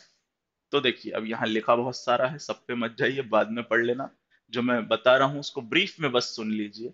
सो doctrine of basic structure basically है क्या, कि देखिए राइट टू प्रॉपर्टी, आपको पता है right to property was a fundamental right. Initially जब कॉन्स्टिट्यूशन इंप्लीमेंट हुआ था तो right to property was a fundamental right. Later on उसको खत्म किया गया 44th अमेंडमेंट 1978 में। आज तक का सबसे ज्यादा लेजिस्लेशन, अगर किसी फंडामेंटल, ये भी एक क्वेश्चन आता है कुछ एग्जाम्स में, सबसे ज्यादा लेजिस्लेशन का सब्जेक्ट कौन सा फंडामेंटल राइट रहा है, so that is right to property.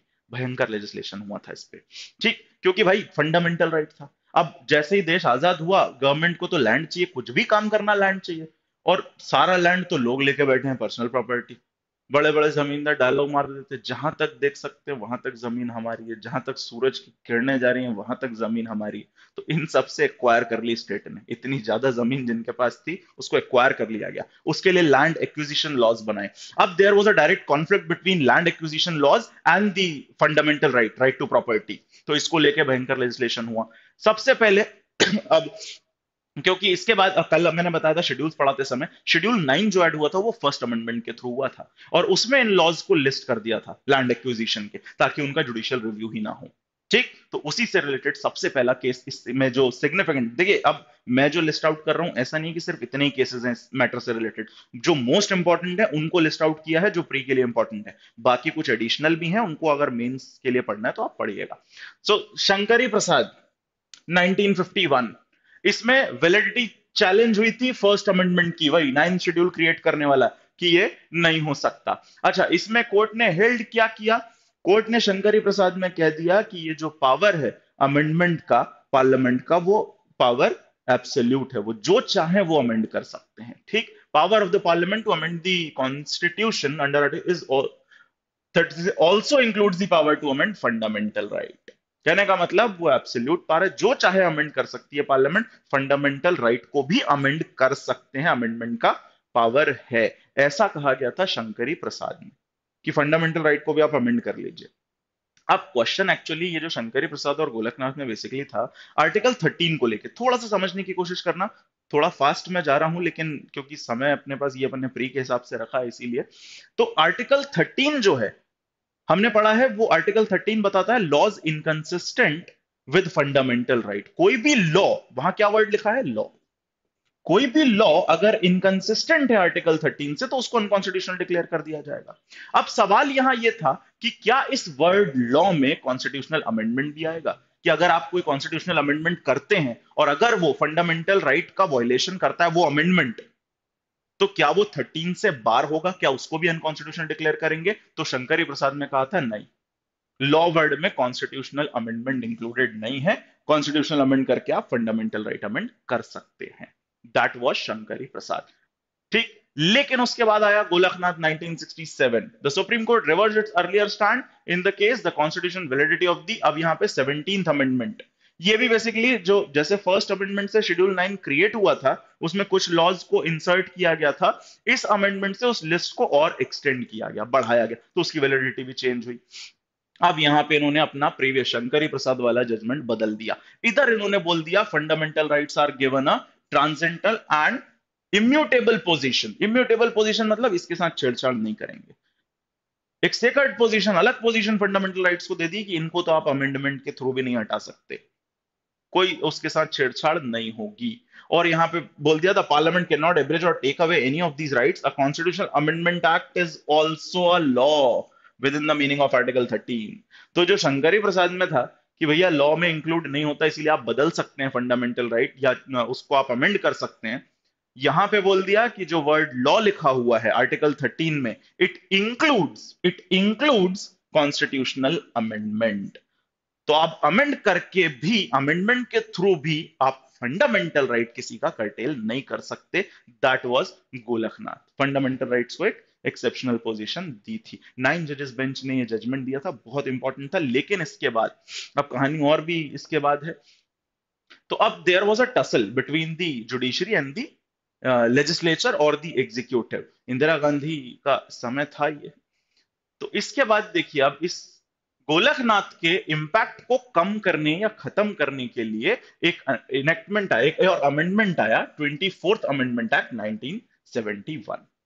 ठीक, गोलकनाथ के इंपैक्ट को कम या खत्म करने के लिए 24th अमेंडमेंट एक्ट आया 1976। दिस एक्ट अमेंडेड आर्टिकल 13 और 316, इसमें अमेंडमेंट करके सेपरेट क्लॉज ही ऐड कर दिया उन्होंने, ठीक। और यहीं लिख दिया, अमेंडमेंट प्रोसीजर को ही चेंज कर दिया, यहां लिख दिया it declare that the parliament has the power to abridge और take away any of the fundamental right under article 36 and such an act will not be a law under the meaning of 13। तो उन्होंने ये चीज article में लिख दी, 13 में भी एक चेंज कर दिया, 368 में भी, कि पार्लियामेंट जो चाहे अमेंड कर सकती है इंक्लूडिंग फंडामेंटल राइट, ठीक, उसको कोई नहीं रोक सकता। लेकिन फिर अभी उस समय क्या कोर्ट कोर्ट जैसा था, अभी थोड़ा सा पोजीशन चेंज हो गई है, बट उस समय सुप्रीम कोर्ट थोड़ा लगता था कि सुप्रीम कोर्ट है, तो वो तुरंत रिटेलिएट करते थे ऐसी हरकतों पे एग्जीक्यूटिव या लेजिस्लेचर की। तो अब देखिए यहां पे उसके बाद 1973 बहुत लैंडमार्क केस केशवानंद भारती। अब बड़ा स्टाइल से इन्होंने उस चीज को ओवर रूल किया, वो समझिए। Supreme court overruled its judgement in Golaknath, Golaknath को ओवर रूल कर दिया, जिसमें कहा था कि फंडामेंटल राइट अमेंड नहीं कर सकते, इन्होंने कहा आप कुछ भी अमेंड कर सकते हैं। और इन्होंने अपहेल्ड कर दी वैलिडिटी 24th अमेंडमेंट की, कि ठीक है आपका जो माने, आप फंडामेंटल राइट भी, उसमें बेसिकली फंडामेंटल राइट की बात थी, तो केशवानंद ने बोला ठीक है फंडामेंटल राइट भी बदलो, आप कुछ भी बदल सकते हैं। लेकिन साथ में वो जैसे स्टार बना होता है ना टर्म्स एंड कंडीशन, वैसा एक स्टार इन्होंने बना दिया कि आपको जो बदलना है आप बदलिए, जो अमेंड करना है करिए, आपको फंडामेंटल राइट अमेंड करना है फंडामेंटल राइट अमेंड करिए, लेकिन बेसिक स्ट्रक्चर के साथ छेड़छाड़ नहीं कर सकते। So at the same time it laid down a new doctrine of basic structure of the constitution.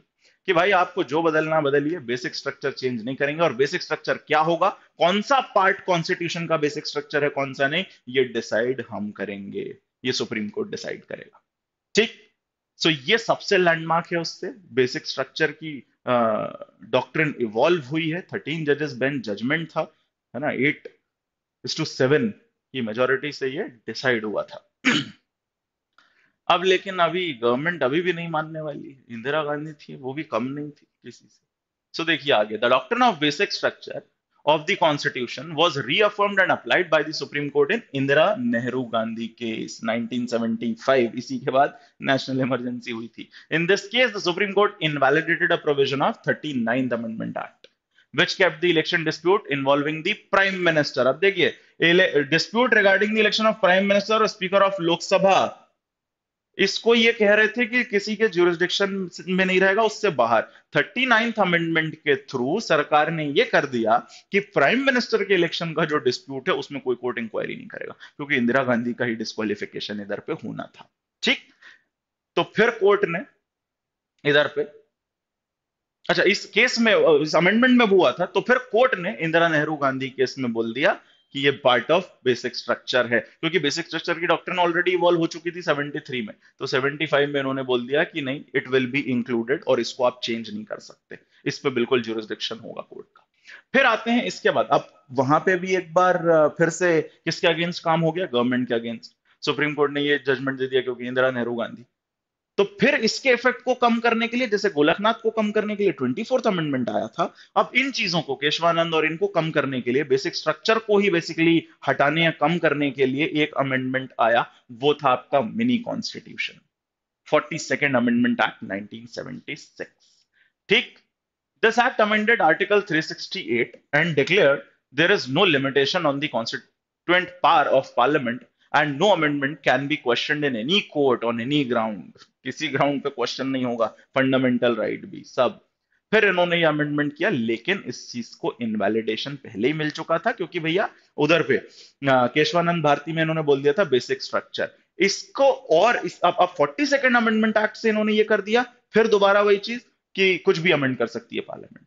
तो फिर एक केस आया। अब देखिए इस सीक्वेंस को आप अगर समझेंगे तो ये बेसिकली क्या चल रहा है, एक बार गवर्नमेंट कुछ करती है, एक अमेंडमेंट लाती है, बदले में एक जजमेंट आ जाता है, किसकी तरफ से, सुप्रीम कोर्ट की तरफ से। तो ये चल रहा है बेसिकली टसल दोनों की। तो अब जैसे ही 42nd अमेंडमेंट एक्ट आया उस बेसिक स्ट्रक्चर की डॉक्ट्रिन को कम या खत्म करने के लिए, तो फिर केस आया इधर, Minerva mill 1980 invalidates this provision as it excluded judicial review which is a basic feature। अब इसमें इन्होंने बोल दिया कि जुडिशियल रिव्यू भी बेसिक फीचर है, ये बेसिक स्ट्रक्चर है। दोबारा उस चीज को रिअफर्म करा डॉक्ट्रिन ऑफ बेसिक स्ट्रक्चर को, और बोला जुडिशियल रिव्यू आप खत्म नहीं कर सकते, वैलिडिटी बिल्कुल चेक करेगा सुप्रीम कोर्ट। कोई भी लॉ बनेगा इंडिया में, उसकी वैलिडिटी चेक चेक करी जाएगी, अगर वो बेसिक स्ट्रक्चर का वायलेशन करता है तो उसे अनकॉन्स्टिट्यूशनल डिक्लेयर किया जाएगा। तो 42nd अमेंडमेंट के बाद मिनर्वा मिल, और बहुत सारी अब सीक्वेंस ऑफ केसेस है। Waman Rao is one of the case 1981। ठीक। इसमें भी सेम चीज को, डॉक्ट्रिन ऑफ बेसिक स्ट्रक्चर को ही रीअफर्म करके फर्दर क्लैरिफिकेशन इन्होंने दे दिया था। बाकी और आईआर कोयलो ये वो बहुत कुछ है, बट इस कहानी को समझने के लिए इतनी चीजें इंपॉर्टेंट थी। सबसे पहले शंकरी प्रसाद, उसमें बोल दिया कि पार्लियामेंट कुछ भी अमेंड कर सकती है। फिर गोलकनाथ, उसमें बोला नहीं, फंडामेंटल राइट नहीं करेंगे। तो फिर इधर 24th कॉन्स्टिट्यूशनल अमेंडमेंट ले आई सरकार, गोलकनाथ के इम्पैक्ट को कम करने के लिए। तो इस लफड़े को ही खत्म कर दिया सुप्रीम कोर्ट ने केशवानंद भारती में, कि ये फंडामेंटल राइट के चक्कर में पड़ो ही मत, कि फंडामेंटल राइट को आप अमेंड कर सकते हैं नहीं कर सकते, हम तो सीधे पूरे कॉन्स्टिट्यूशन की बात कर देते हैं। और फिर सुप्रीम कोर्ट ने सीधे सीधे दे दिया कि भैया वो तो बेसिक स्ट्रक्चर जो है वो चेंज नहीं होगा, चाहे वो फंडामेंटल राइट में। और फिर क्या बेसिक स्ट्रक्चर होगा क्या नहीं, वो सुप्रीम कोर्ट अपने अलग अलग जजमेंट से बताता रहता है कि क्या चीज आएगी क्या नहीं आएगी। तो पूरा एक तरीके से देखा जाए तो ये अमेंडमेंट का जो चेक रखने का या जुडिशियल रिव्यू है, पूरा सुप्रीम कोर्ट के पास है। वही डिसाइड करेंगे क्या करना क्या नहीं करना। That is about the amendment of the constitution. अब आते हैं अपन अगले टॉपिक पे, that is other constitutional offices. अब कुछ और कॉन्स्टिट्यूशनल ऑफिसेज हैं यहाँ पे, जिनके बारे में डिटेल्स पढ़ना जरूरी है, जिन्हें हमने अपनी सीक्वेंस में इंक्लूड एज सच नहीं किया था। तो यहाँ पे कॉन्स्टिट्यूशनल ऑफिसर्स भी पढ़ेंगे, कुछ नॉन कॉन्स्टिट्यूशनल ऑफिसर्स भी जिनसे क्वेश्चंस आ जाते हैं एग्जाम में, उनको भी देखेंगे। तो देखिए पहले अपन पढ़ते हैं कॉन्स्टिट्यूशनल ऑफिसर्स, जिसमें अटॉर्नी जनरल 76, कल भी बताया था थोड़ा बहुत इसके बारे में। तो प्रेसिडेंट अपॉइंट करता है अटॉर्नी जनरल को, ठीक। कौन पर्सन, क्या एलिजिबिलिटी क्राइटेरिया है, तो he must be qualified to be a जज of supreme court. He must be qualified to be a जज ऑफ सुप्रीम कोर्ट, तो आपको अटॉर्नी जनरल अपॉइंट किया जा सकता है। He is the highest law, first law officer of the country, central government का basically legal adviser होता है ये। उसके बिहाफ पे जो भी लीगल काम करने हैं वो सब अटॉर्नी जनरल करता है सेंट्रल गवर्नमेंट का। एक बहुत इंपॉर्टेंट क्वेश्चन जो इसके बारे में आता है वो ये है कि अटॉर्नी जनरल के पास पावर है पार्लियामेंट की मीटिंग अटेंड करने का। चलिए उस पर आते हैं। तो देखिए पहले एक ये पॉइंट है, second, the attorney general shall hold office during the pleasure of the president, this is also important. Tenure कितना होता है अटॉर्नी का, फिक्स नहीं है, प्लेजर ऑफ द प्रेसिडेंट, क्योंकि उसी ने अपॉइंट किया वही रिमूव करेगा। फिर ये वाला पॉइंट जिसके बारे में बात कर रहा था, this is very very important.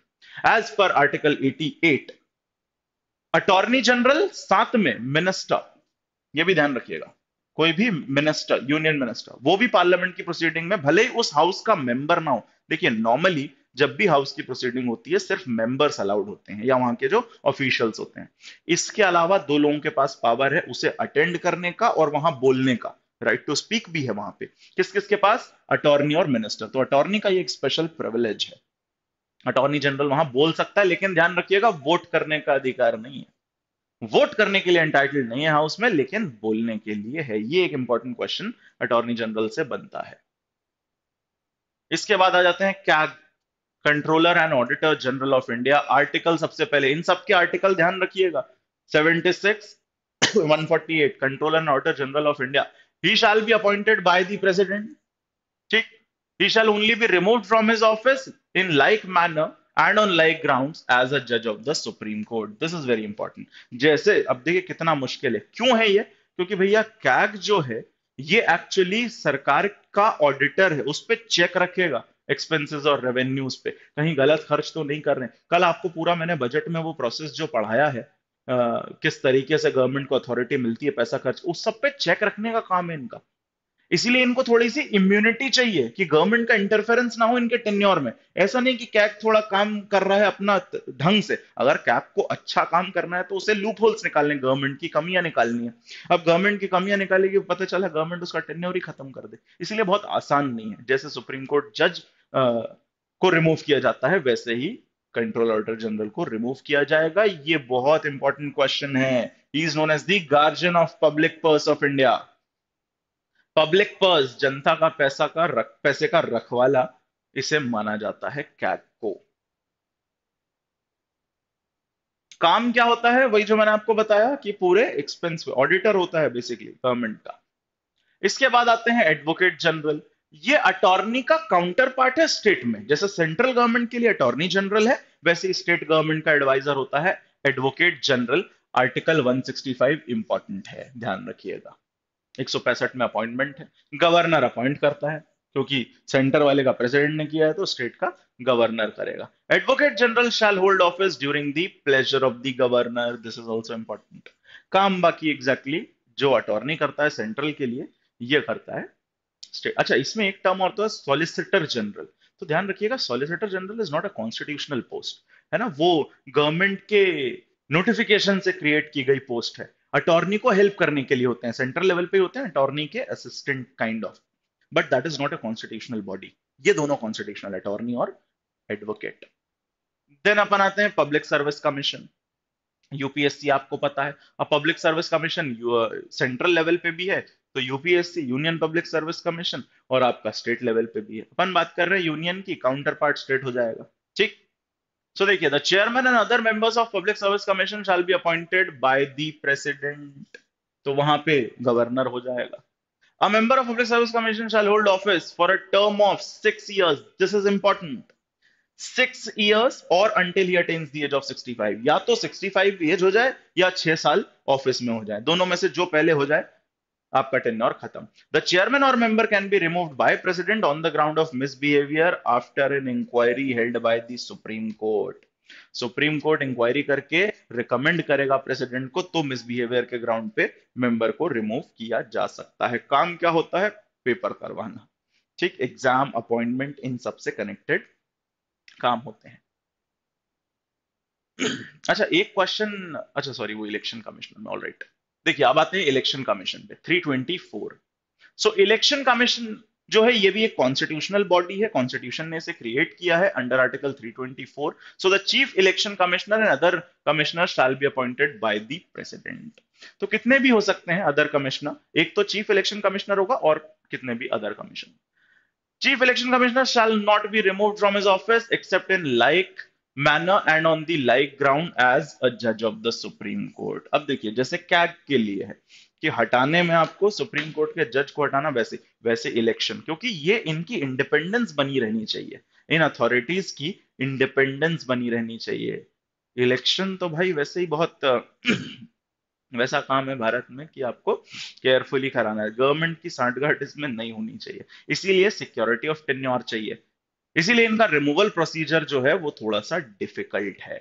ठीक, बहुत आसान तरीके से आप नहीं हटा सकते। इसके बाद फाइनेंस कमीशन। फाइनेंस कमीशन से प्री में तो जो क्वेश्चन आता है वो बेसिकली यही आता है, आर्टिकल का सबसे इंपॉर्टेंट है, 280 में दिया है। ठीक, मेंबर्स इसमें होते हैं चेयरमैन और 4 अदर मेंबर, टोटल 5 लोगों की बनती है, 5 साल के लिए अपॉइंट होती है, प्रेसिडेंट अपॉइंट करता है। काम क्या है? डिस्ट्रीब्यूशन का बैलेंस बनाना, रेवेन्यू का डिस्ट्रीब्यूशन सेंटर और स्टेट के बीच। सो जो फाइनेंस कमीशन है उसका काम है, यूनियन फाइनेंस कमीशन जो सेंटर की जो होगी, सेंट्रल फाइनेंस कमीशन, उसका काम रहेगा सेंटर और स्टेट के बीच जो रेवेन्यू का डिस्ट्रीब्यूशन है उसको डिसाइड करना, उस पर रिकमेंडेशन देना, बाइंडिंग नहीं होता है, रिकमेंडेशन देना। ऐसी स्टेट फाइनेंस कमीशन है, वो क्या करेगी? वो स्टेट गवर्नमेंट और बाकी जो लोकल बॉडीज हैं उनके फाइनेंशियल डिस्ट्रीब्यूशन पे रिकमेंडेशंस देती हैं। सो that is a constitutional body again. अब देखिए, अदर इंपॉर्टेंट नॉन कॉन्स्टिट्यूशनल, अब ऐसी बॉडीज जो कॉन्स्टिट्यूशन से स्टैब्लिश नहीं हुई हैं, अब ये या तो स्टैट्यूट से हुई हैं या गवर्नमेंट के एग्जीक्यूटिव रेजोल्यूशन से हुई हैं, बस नोटिफाई कर दिया, जैसे नीति आयोग मोदी जी ने डिक्लेयर कर दिया था एक दिन। ठीक, सो देखिए, नीति आयोग 1 जनवरी 2015 it was establish as the successor to planning commission. पहले प्लानिंग कमीशन था, प्लानिंग कमीशन को स्क्रैच करके, उसको खत्म करके ये बनाया गया NITI Aayog. It is neither a constitutional body nor a statutory, statutory भी नहीं है क्योंकि कोई लॉ से नहीं बनी है।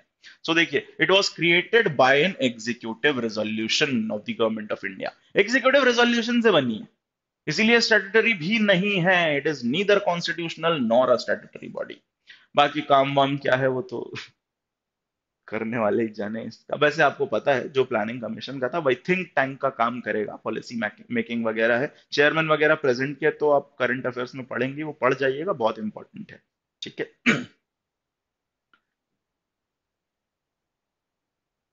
नेशनल ह्यूमन राइट्स कमीशन, ये एक स्टैट्यूटरी बॉडी है क्योंकि एक एक्ट के अंडर स्टैब्लिश हुई है। जो किसी एक्ट या लेजिस्लेशन से स्टैब्लिश हुई है वो स्टैट्यूटरी बॉडीज में आती हैं। तो देखिए, national human rights commission, it was established इन 1993। किस एक्ट के under? Protection of human rights act. इस एक्ट के अंडर स्टैब्लिश हुई है, इसीलिए मैंने कहा ये स्टैट्यूटरी बॉडी है। कितने मेंबर होंगे? Chairperson and 5 members. ठीक, एक चेयरपर्सन, 5 मेंबर। इसका जो चेयरपर्सन होगा वो retired chief justice of India होगा या जज ऑफ सुप्रीम कोर्ट होगा। ध्यान रखिएगा, रिटायर्ड चीफ जस्टिस और जज ऑफ सुप्रीम कोर्ट। इसीलिए इनका टेन्योर आप देखेंगे 70 साल है, क्योंकि रिटायर होने में ही 65 साल तो चाहिए, 65 साल पे तो आप रिटायर होते हैं। ध्यान रखिएगा, टेन्योर 70 है, अलग है सबसे, 65 वैसठ कुछ नहीं, 70। So the chairperson and member hold office for the term of 3 years, या तो 3 साल या फिर 70 साल की age, whichever is earlier. फिर है, they can be removed by the president. President remove कर सकता है, लेकिन सुप्रीम कोर्ट इंक्वायरी करेगा। यहां वो नहीं है कि सुप्रीम कोर्ट जज को हटाने का जो प्रोसीजर वो यहां होगा, बट सुप्रीम कोर्ट इंक्वायरी करेगा इसमें और रिकमेंड करेगा प्रेसिडेंट को, तो वो हटाएगा। That is national human rights commission. काम क्या है इनका? देश में ये इंश्योर करना कि ह्यूमन राइट्स का वायलेशन ना हो। इसके लिए पूरा एक्ट है, कैसे फंक्शन करते हैं। स्टेट की ह्यूमन राइट्स कमीशन अपनी अलग होती है, वो सारा उसका दिया हुआ है, बट क्वेश्चन क्वेश्चन इससे बहुत ज्यादा नहीं बनते। सेंट्रल इंफॉर्मेशन कमिश्नर, ये भी एक लेजिस्लेटिव बॉडी, लेजिस्लेशन के थ्रू बनी है, इसीलिए स्टैट्यूटरी बॉडी है। तो देखिए ये स्टैब्लिश हुई थी 2005 में, राइट टू इंफॉर्मेशन एक्ट 2005 के अंडर। यहां पे एक चीफ इंफॉर्मेशन कमिश्नर है एंड नॉट मोर देन 10 और इंफॉर्मेशन कमिश्नर अपॉइंट हो सकते हैं। मैक्सिमम 10 तक किया जा सकता है, और एक चीफ तो हो गए, chief information commissioner appointed by the president. ठीक। और जो इनका टेन्योर है वो है 65। अंटिल दैट इन या तो सेंट्रल गवर्नमेंट कुछ प्रिस्क्राइब कर देगी, या फिर 65 years of age. They can be removed by the president after an inquiry by the Supreme Court. Supreme Court inquiry करके अगर रिकमेंड करेगा तो प्रेसिडेंट रिमूव कर सकता है। एग्जैक्टली डिस्पोजल पे नहीं रखा है प्रेसिडेंट के, क्योंकि प्रेसिडेंट तो भैया काउंसिल ऑफ मिनिस्टर की एडवाइस पे एक्ट करता है, या आपने कल पढ़ा है। तो सरकार तो हटा ही देगी इन सबको, इसीलिए एक चेक रखा है कि सुप्रीम कोर्ट रिकमेंड करे। Central Vigilance commission. अब देखिए इंफॉर्मेशन वाले का क्या काम था, वो आरटीआई की इंफॉर्मेशन आप मांगे तो उसके लिए एक हेड बनाया बस। सेंट्रल विजिलेंस कमीशन, विजिलेंस का मतलब होता है जो करप्शन पे चेक रखे गवर्नमेंट में। ठीक, उनकी फंक्शनिंग पे चेक रखे, बेसिकली करप्शन, सरकारी ऑफिस में करप्शन हो तो विजिलेंस कमीशन एक्ट करता है उस पे। So it was established in 1964 by an executive resolution. So it is neither a constitutional body nor a statutory body, क्योंकि एग्जीक्यूटिव रेजोल्यूशन से आया है। It's establishment was recommended by Sanatan committee. ये भी ध्यान रखिए, करप्शन से रिलेटेड थी, इसके रिकमेंडेशन पे हुआ था। सेंट्रल विजिलेंस कमिश्नर होता है इसके कंपोजिशन में, और दो विजिलेंट कमिश्नर दूसरे, एक सेंट्रल विजिलेंस कमिश्नर और दो vigilance commissioner appointed by the president. Tenure, so they hold office for the term of 4 years, या फिर 65 year, which ever is earlier. 4 year और 65, जैसे वहां था 3 इयर्स और 65 यूपीएससी, और यहाँ 4 ईयर और 65। They can be removed by the president after an inquiry by the Supreme Court. President remove कर सकता है by inquiry, followed by an inquiry by the Supreme Court. तो ये है आपका Central Vigilance Commission. That's all for the constitution of India. तो ये जो हमने पूरा इस सीरीज में कॉन्स्टिट्यूशन पढ़ा है, ये आपके ऑब्जेक्टिव क्वेश्चंस के लिए हेल्पफुल होगा। बहुत कम चांसेस हैं कि इस पूरे जितना इस ड्यूरेशन में हमने इन लेक्चर्स में कॉन्स्टिट्यूशन और अदर चीजों के बारे में पढ़ा, इसके बाहर से कोई क्वेश्चन आपको मिले, ये बहुत कम लाइक्लीहुड है। मेजर सारे क्वेश्चंस जो मोस्ट इंपॉर्टेंट हैं वो सब इसमें कवर्ड हैं। एक बार अच्छे से इनको रिवाइज कर लो, और पीडीएफ जो मैंने कहा ये टेलीग्राम चैनल पे अब आज अपलोड हो जाएगा पूरा, तो उसमें भी आप एक बार मार्क करके चीजें पढ़ सकते हैं, और आपके लिए आगे फर्दर फ्यूचर रेफरेंस के लिए भी वो रहेगा। I hope this will be helpful for you in your exam. Thank you.